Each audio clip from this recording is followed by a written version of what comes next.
As the SOS signal from Varus 9 traveled across the galaxy, it carried with it not only hope but also unforeseen danger.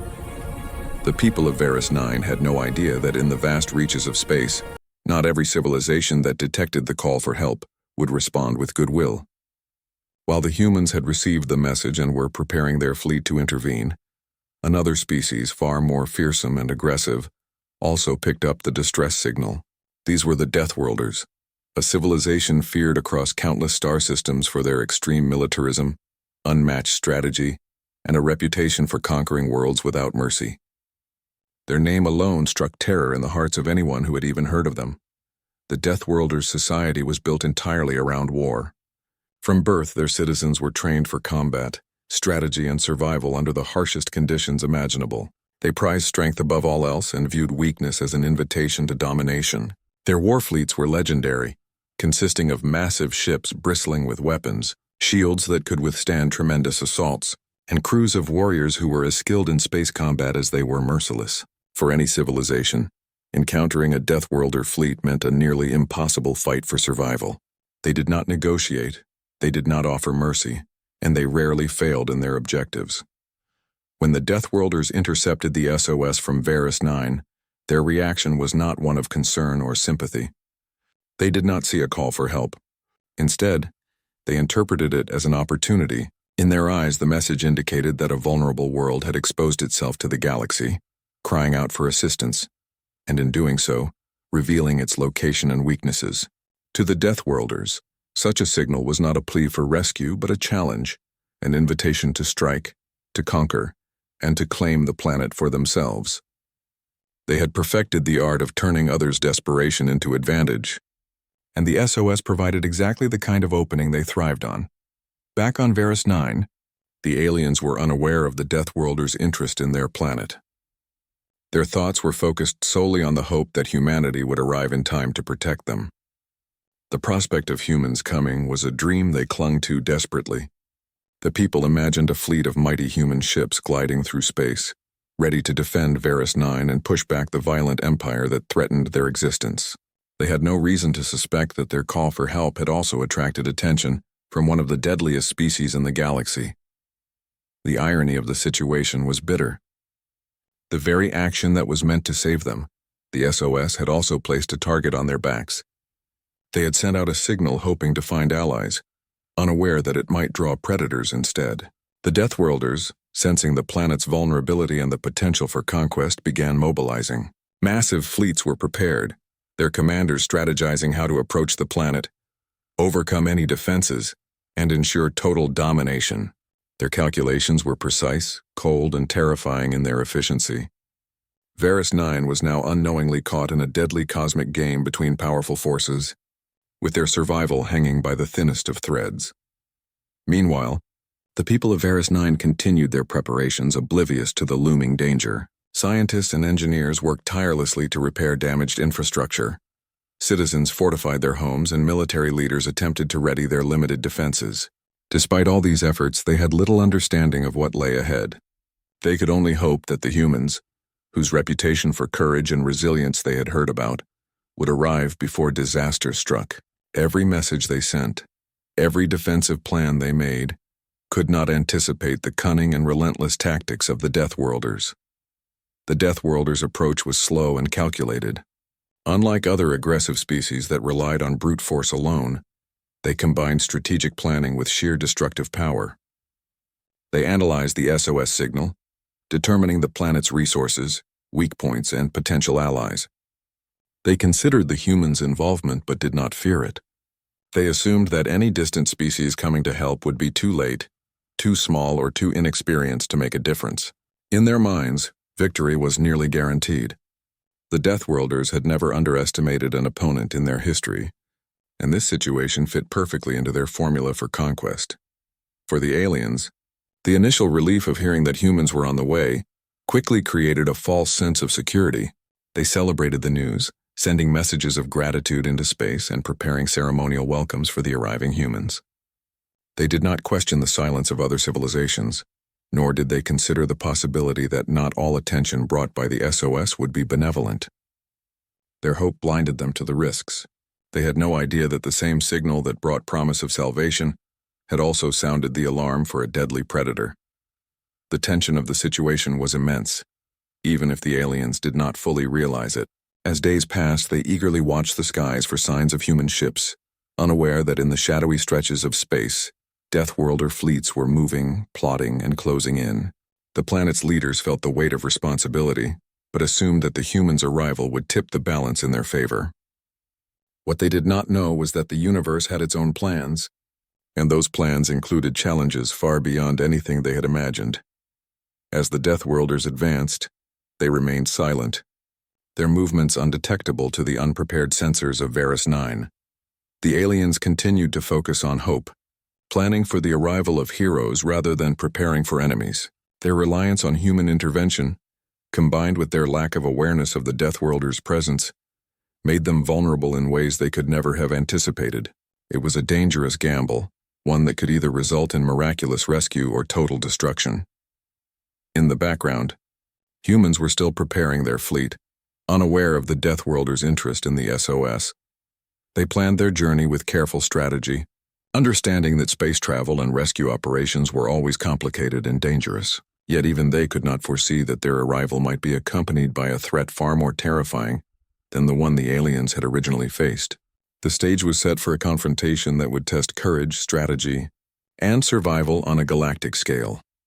The story of Varus 9's SOS is a cautionary tale about the unpredictability of reaching out for help in a vast and dangerous universe. While the aliens had acted out of desperation and hope, the signal they sent did more than summon aid. It attracted predators. The Deathworlders, with their unmatched militarism and ruthless tactics, were moving silently toward the planet, ready to exploit the vulnerability that the SOS had revealed. The aliens, caught between hope and ignorance, could only wait and pray that the humans would arrive in time to save them from a threat they had never imagined existed. In the end, the situation highlighted the complexity of interstellar communication. A simple call for help could be interpreted in countless ways depending on who received it. While the aliens had hoped for allies, the universe responded in multiple ways, some positive, some dangerous. The stage was set for an epic showdown with Varus 9 as the prize, humans as unexpected champions, and Deathworlders as a relentless force of destruction. What began as a desperate plea for rescue had transformed into a precarious situation where survival, courage, and strategy would determine the fate of an entire world. If you want, I can also expand the next part, the arrival of humans, into a 1,200-word story in simple English, making it dramatic, intense, and exciting. On the distant planet of Varus 9, life had always been peaceful for the native species. Their cities were filled with strange but beautiful architecture, with glowing towers that shimmered under the planet's twin suns. The people of Varus 9 lived in harmony with their environment and with one another. They had developed advanced technology and a society that prized knowledge, cooperation, and creativity. For centuries, they had been safe from outside threats, believing that the vastness of space protected them from harm. But that peace was shattered one fateful day when a violent empire from a neighboring star system set its sights on Varus 9. This empire was known for its ruthless expansion, crushing worlds without mercy and taking everything they wanted by force. Their soldiers were terrifying, and their war machines seemed unstoppable. At first, the people of Varus 9 tried to reason with them, sending diplomats and envoys, but the empire had no interest in talking. Cities were attacked, resources were stolen, and the once safe world began to crumble under the pressure. The natives were terrified, many of them losing hope as the empire advanced relentlessly. In their desperation, the leaders of Varus 9 realized that they could not defend themselves alone. Their weapons and strategies, while advanced, were nothing compared to the overwhelming power of the invading empire. The situation was dire, and the planet's population faced the real possibility of being wiped out or enslaved. The elders and scientists gathered in secret chambers, debating the last options they had. They finally made a decision that was both risky and bold. They would send out an SOS signal across the galaxy. It was a call for help to any species that might be willing and able to come to their aid. They hoped, prayed even, that someone somewhere would hear them and respond. Sending the SOS was not easy. It required all of Varus 9's energy reserves and the combined knowledge of their best engineers. They built a massive communication beacon, powerful enough to send a message across light years, reaching star systems they had never even dreamed existed. When the signal finally went out, it carried with it a desperate plea. "We are in danger. Please help us. Our world, our people, our way of life is at risk." The hope was slim, but it was their only chance. They watched the skies, waiting for a reply, their hearts filled with anxiety and fear. The signal traveled for many light years, passing by countless worlds. Some civilizations ignored it. Others never even received it because of the vast distances of space. But finally it reached a response that the people of Varus 9 could hardly believe. Humanity, a species from a distant planet called Earth, had picked up their call. The humans were unknown to most of the galaxy, but they had a reputation that preceded them. Stories of humans surviving impossible odds, of their determination and courage in the face of danger, had reached even the furthest corners of space. They were known as a species that never gave up, no matter how hopeless the situation seemed. The aliens of Varus 9 were filled with a mixture of relief and nervous excitement. Relief because help had finally come, and nervousness because they had never met humans before. They had heard tales of human bravery and power, but now they had to trust that the stories were true. Could humans really reach their world in time? Could they truly protect them from the violent empire that threatened their existence? These questions weighed heavily on the leaders and citizens alike, and many sleepless nights were spent watching the skies, hoping for a sign that help was on the way. As the days passed, Varus 9 waited anxiously. Every flicker in the night sky, every strange signal, was analyzed to see if it might be the humans arriving. Children asked their parents if the stories about humans were real, and elders whispered prayers for the safety of both their world and the distant saviors who were coming. The planet, which had been quiet and orderly just weeks before, was now filled with tension and anticipation. People worked tirelessly to prepare for the arrival of the humans, clearing damaged streets, protecting what resources they had left, and readying themselves to welcome the strangers who could save them. Little did they know, however, that sending out the SOS had consequences they could never have imagined. In the vastness of space, not all who could hear a distress call intended to help. Unknown to the aliens, other civilizations also received the signal, including some who saw an opportunity to exploit Varus 9's vulnerability. The SOS was a beacon that drew attention, not just from friends but also from those who were curious, greedy, or outright hostile. The aliens, so focused on the hope that humanity would answer their call, remained completely unaware of the dangers lurking beyond the stars, waiting for a chance to intervene in ways they could not control. Still, for now the people of Varus 9 clung to hope. Every eye was turned to the sky, every mind filled with dreams of rescue and safety. They imagined humans arriving in great ships, towering and magnificent, ready to face the empire that threatened their world. There was a cautious optimism in the air, a fragile belief that maybe, just maybe, salvation was coming. And even as fear lingered, the aliens prepared to place their trust in a species they had never met, hoping that the tales of human courage were true, and that their desperate SOS would finally be answered. In those tense hours, days and weeks of waiting, Varus 9 learned something about themselves too. They discovered resilience they didn't know they had, creativity and problem-solving under pressure, and the unifying power of a shared goal.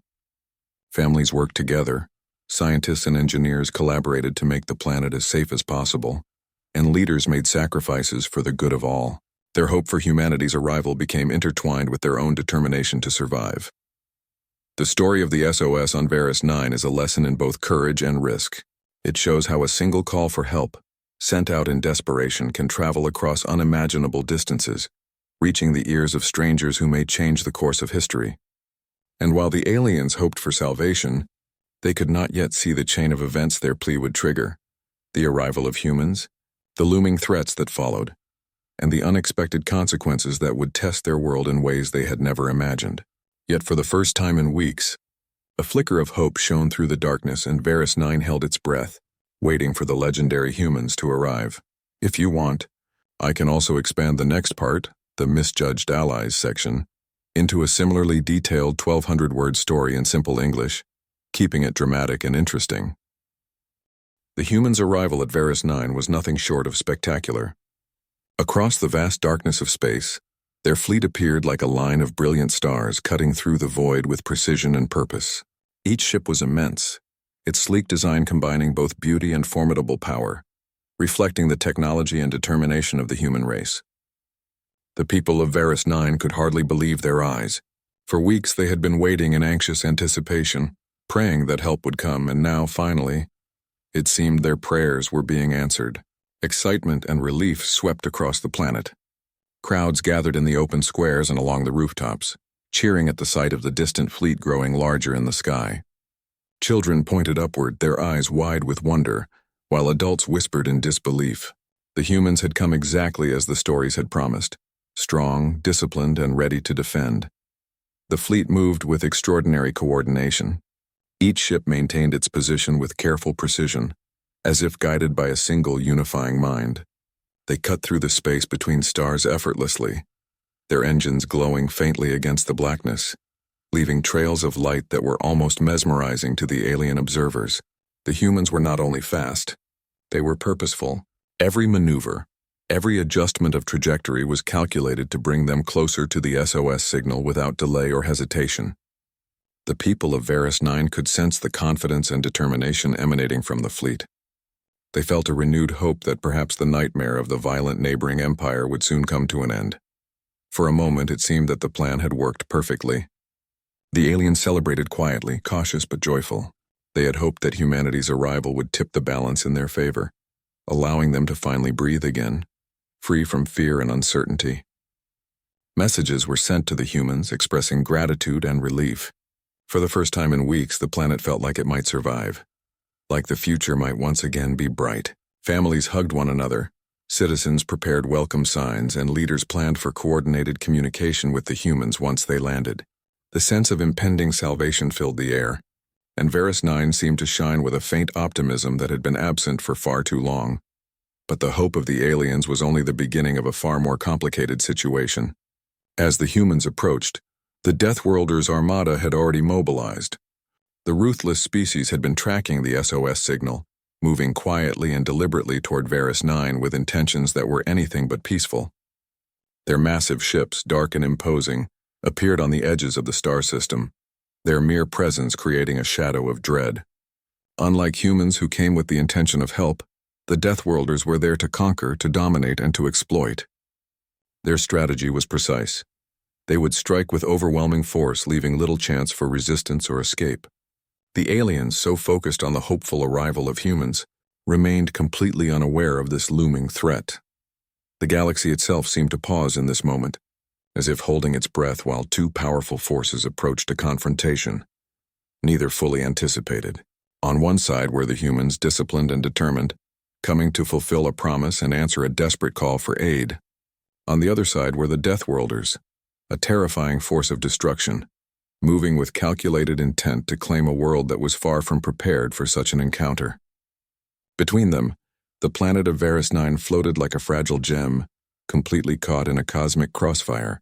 The aliens, who had once imagined themselves at the center of a rescue operation, now found that they were in the middle of something far larger and far more dangerous than they could have ever imagined. As the fleets drew closer, tension crackled through the star system. Sensors on Varus 9 detected the movements, and scientists and engineers tried to calculate the scale of what was happening, though they were ill-equipped to fully understand it. Citizens watched in awe and fear, unsure what they were witnessing. The humans' ships were impressive, but the Deathworlder fleet was terrifying in scale and design. The contrast between the two was dramatic. One fleet radiated hope and purpose, the other radiated menace and inevitability.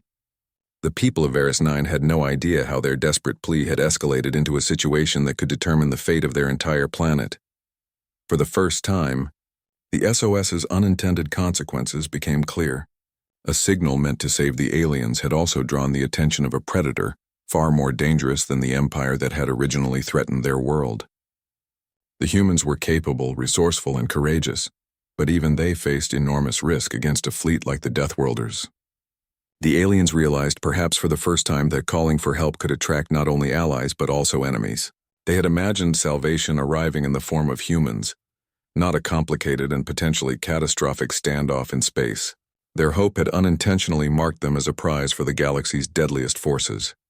Despite the danger, the humans did not falter. From the moment they detected the SOS, they had been preparing for every possibility, including the arrival of hostile forces. Their commanders coordinated with precision. Their pilots adjusted their courses to intercept the Deathworlder fleet if necessary, and their scientists prepared defensive measures to protect Varus 9. The humans' reputation for bravery and ingenuity was well earned, and even in the face of overwhelming odds, they remained calm, collected, and ready to act. Their arrival was more than just a rescue. It was a declaration that they would not allow harm to come to those who had called for their help. The people of Varus 9 watched, torn between awe and terror. The skies that had once been peaceful and full of wonder now held the threat of a potential battle that could destroy everything. Parents clutched their children, leaders debated their next moves, and everyone prayed that the humans would succeed. It was a moment of profound tension, where hope and fear collided, and the future of the planet hung in the balance. The stage was set for a confrontation unlike any Varus 9 had ever experienced. The humans, arriving in force with courage and determination, faced a battle against not just the empire that had threatened the planet initially, but now also the Deathworlders, a terrifying species whose very presence was enough to strike fear into the hearts of all who knew them. The SOS, meant as a plea for help, had brought salvation and danger in equal measure. The aliens, caught in the middle, could do nothing but wait and hope that humanity's arrival would tip the scales toward survival rather than disaster. In that moment, the story of Varus 9 became a lesson in the complexity of space, diplomacy, and survival. Reaching out for help could bring heroes, but it could also bring deadly predators. The aliens had learned that hope came with risk and that sometimes the forces responding to a call could be more powerful and unpredictable than anyone could imagine. As the human fleet drew ever closer, shining brightly against the backdrop of the galaxy, Varus 9 held its breath, caught between fear, hope, and the thrilling possibility that salvation might finally arrive. In the midst of the unfolding chaos around Varus 9, the humans' true nature and reputation began to reveal itself in ways that left the alien species both astonished and profoundly relieved. From the very first moment they arrived, it was clear that humanity was not merely a distant legend. They were strategic, resilient, and deeply committed to protecting those who had called for their help. Unlike the Deathworlders, who saw the situation purely as an opportunity to conquer, humans approached the crisis with a sense of responsibility and planning that transformed what had seemed like an impossible situation into something that could be managed, controlled, and ultimately defended against. The aliens had watched the humans approach with wonder, and now they began to see the extent of human skill and intelligence. The humans did not rush blindly into battle, nor did they act impulsively in ways that could have escalated the conflict. Every movement of their fleet, every deployment of resources, and every communication was carefully calculated. The humans first assessed the full scope of the situation, scanning both the Deathworlder fleet and their own surroundings. They identified potential weaknesses in the enemy's formation, predicted possible attack vectors, and organized their own forces to create layers of defense that could protect Varus 9 without unnecessary destruction. Even as the Deathworlders pressed closer, seeking to exploit the aliens' vulnerability, humans positioned themselves deliberately between the two forces. Their presence was not just physical, it was psychological. The humans established clear deterrence, making it obvious to the Deathworlders that any aggressive move would come at an unacceptable cost. Through both visible demonstrations of strength and precise tactical maneuvers, the humans were able to prevent the Deathworlders from making immediate attacks on Varus 9. The alien population, who had been paralyzed with fear for so long, now began to feel a cautious sense of safety. The humans had taken the burden of defense onto themselves, showing that they were willing to face danger directly, so that the SOS senders would not be harmed. In addition to physical defense, humans employed negotiation and communication in ways that were extraordinary for the aliens to witness. They attempted to understand the motivations of the Deathworlders, sending messages that outlined their willingness to defend, but also subtly indicating that any hostile actions would be met with strategic consequences. The Deathworlders, although aggressive and battle-hardened, were forced to reconsider their approach because the humans were not merely reacting, they were thinking several steps ahead. It was as if every human action was part of a grand plan, a demonstration of intelligence, patience and foresight that the aliens had never fully appreciated before. The effectiveness of the humans' actions became most evident during moments when the Deathworlders attempted tactical maneuvers intended to surround or intimidate the planet. The humans anticipated these moves and countered them with precision. Some ships acted as shields, creating protective barriers between Varus 9 and the advancing enemy fleet. Others engaged in carefully calculated strikes, targeting only the systems necessary to disable or delay the Deathworlders' ships without causing unnecessary destruction. Every engagement was controlled, focused, and purposeful.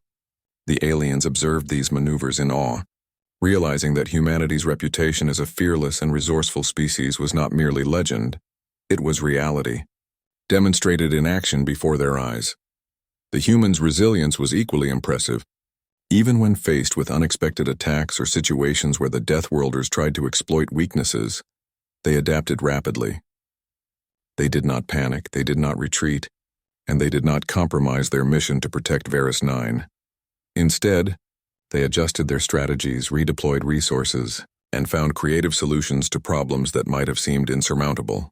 The aliens, who had previously thought that their fate was beyond their control, began to understand that humanity's presence meant they now had a chance to survive and even thrive in a situation that had seemed hopeless.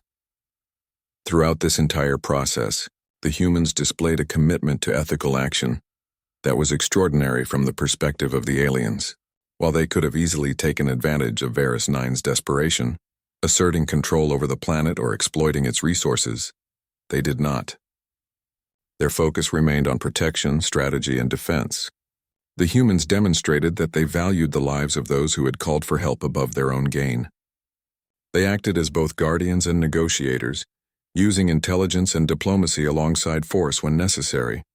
It was a combination of skill, moral clarity, and courage that the aliens had never seen before in any other species. As the battle line stabilized and the humans gained full control over the situation, the aliens began to see the conflict from a new perspective. What had once seemed like a hopeless confrontation, an impending attack by a far more powerful and dangerous enemy, was transformed into a controlled battlefield. The humans had established order out of chaos, turning what could have been a disaster into a scenario where survival was not only possible, but likely. The Deathworlders, for all their reputation, were challenged and slowed, forced to reconsider their actions in the face of human planning and resilience. The aliens, witnessing this, felt a mixture of awe, relief, and gratitude that they could hardly put into words. The people of Varus 9 began to understand that their SOS had been answered in a way they could not have anticipated. They had not just called for help. They had invited a species that could completely change the outcome of the situation. The humans acted as shields, as strategists, as negotiators, and as a moral compass, demonstrating that true power lay not only in weaponry, but in intelligence, courage, and compassion. The aliens realized that humanity's presence meant more than survival. It meant hope, it meant protection, and it meant that they were no longer alone in the galaxy. By positioning themselves between the aliens and the Deathworlders, the humans created a safe space for the SOS senders to recover, organize, and rebuild confidence. They showed that even in the face of overwhelming threats, a species could act with precision, honor, and intelligence to protect others. Each successful maneuver, each calculated defensive action, reinforced the idea that humans were not only warriors but guardians, capable of turning a dangerous situation into a managed crisis. The awe of the aliens grew as the humans continued to demonstrate their abilities. Every strategic deployment, every defensive tactic, and every communication reinforced the lesson that humanity could be trusted completely. The aliens began to rely on them, not out of fear but out of respect. They saw that humans were willing to risk themselves to protect others, that they had the skills and planning to manage even the most dangerous situations, and that their sense of justice and duty was as powerful as any weapon. By the end of these initial encounters, what had begun as a desperate SOS call had evolved into a story of resilience, strategy, and protection. The humans had not only answered the call, they had redefined the possibilities for the aliens' survival. In the chaos of the galaxy, they had brought order, protection, and hope, showing that even the most threatening circumstances could be controlled with courage, intelligence, and compassion. The aliens, who had once felt helpless and terrified, now saw a path forward, guided and protected by a species whose reputation they could finally witness and understand in its full glory. In this way, humanity transformed the hopeless situation on Varus 9 into a controlled battlefield. They neutralized threats, provided safety, and inspired awe, all while demonstrating that true strength was not just in power, but in the ability to act wisely, courageously, and selflessly to protect those in need. The aliens observing this could hardly believe their eyes. The SOS that had seemed so fragile and dangerous at first had led to an extraordinary demonstration of what humanity was capable of: resilient, strategic, protective, and utterly unyielding in their mission to defend those who asked for help. When the battle finally ended and the dust of space conflict settled, the planet of Varus 9 lay scarred but safe. Cities that had been damaged in the chaos were slowly beginning to rebuild. Streets were being cleared, and the citizens, though exhausted and still wary, felt a sense of relief that they had not dared hope for weeks. For the first time in what seemed like an eternity, the people of Varus 9 could breathe without the constant fear of an unstoppable enemy closing in. Their SOS had been answered, and the humans had kept their promise. The humans' intervention had changed everything, but it also taught a profound lesson about the universe and the risks that come with asking for help. The aftermath of the battle was more than just physical repairs. It was emotional and social as well. Families that had been separated during the conflict reunited, and those who had lost loved ones mourned their absence while simultaneously recognizing the miracle of survival. The citizens reflected on the events that had unfolded and realized something important. Calling for help was never simple. Their SOS, sent out of desperation, had drawn not only humanity but also the deadly Deathworlders. They understood now that reaching out across the galaxy could be both a lifeline and a potential danger. Aid, they learned, always carried risks, and not every response to a plea for help would be benign or easy to predict. In this light, Varus 9 became a place of both celebration and reflection. The aliens worked to rebuild their cities, incorporating lessons from the humans' intervention. They studied the tactics, technology, and discipline of the humans, trying to understand how a species so distant could intervene with such precision and courage. The children of Varus 9, hearing the stories told by elders and historians, began to dream of the stars not as distant threats, but as realms where hope and bravery could manifest in unexpected ways. The humans had inspired them, showing that even a species from a tiny, distant world could have a monumental impact on the fate of an entire planet. To honor the incredible assistance provided by the humans, monuments were constructed throughout Varus 9. These were not ordinary monuments. They were masterful blends of alien artistry and human engineering, symbolizing both the uniqueness of the planet and the intervention that had saved it. Some monuments were built from materials recovered from the battlefield. Twisted remains of ships and debris were carefully incorporated into the structures, a reminder of the peril that had passed and the price of survival. The aliens engraved messages in their own language and in symbolic representations that reflected the humans' role in their survival. The most prominent inscription read simply, "We asked. Humans came. We survived." It was short, yet it captured the profound truth of what had occurred, serving as a permanent record of courage, hope, and resilience. The impact of the event extended far beyond Varus 9. Interstellar communications networks, which carried news and stories between countless worlds, began to relay the tale of the SOS and the humans' decisive intervention. Across the galaxy, civilizations that had once doubted humanity's capabilities now had first-hand knowledge of their courage, resourcefulness, and unwavering commitment to those in need. The story spread as both a cautionary tale and an inspiring example. Cautionary because it reminded everyone that calling for help could attract dangers as well as allies, and inspiring because it demonstrated the extraordinary effect that one determined species could have when it chose to act decisively. The important lesson of Varus 9 became a point of discussion and reflection across multiple star systems. Diplomats, historians, and strategists analyzed the events carefully. Many remarked that the SOS had shown how even the most desperate worlds could reach beyond themselves for assistance, but also how the universe responded in unpredictable ways. The story became a template for understanding galactic interaction, a reminder that courage and preparedness could turn dire circumstances into opportunities for learning, connection, and survival. The humans had shown that true bravery was not just about fighting. It was about understanding risks, protecting the vulnerable, and acting decisively to ensure that hope could survive in even the darkest situations. For the people of Varus 9, the story was personal and transformative. Survivors began to rebuild not just their cities but their culture and outlook on life. They placed more value on cooperation, resilience, and preparation, knowing now that the universe could be both perilous and wondrous. The children in particular were inspired to learn about humans, their technology, and their philosophy. They began to aspire not only to rebuild their planet, but also to explore the stars themselves, carrying forward the lessons of courage, solidarity, and the unpredictable consequences of reaching out for help. The monuments became sites of reflection, education, and remembrance. People visited them daily to pay respects, to learn, and to remember the fragility and resilience of life in a galaxy filled with both wonders and dangers. Teachers used the monuments to tell stories of heroism, strategy, and the extraordinary bond formed across species through a simple act, a call for help. Historians wrote chronicles that would last for generations, ensuring that the names of the humans who had saved them and the lessons learned from the SOS would never be forgotten. Even centuries later, the story of Varus 9's SOS and the human intervention remained a cornerstone of galactic knowledge.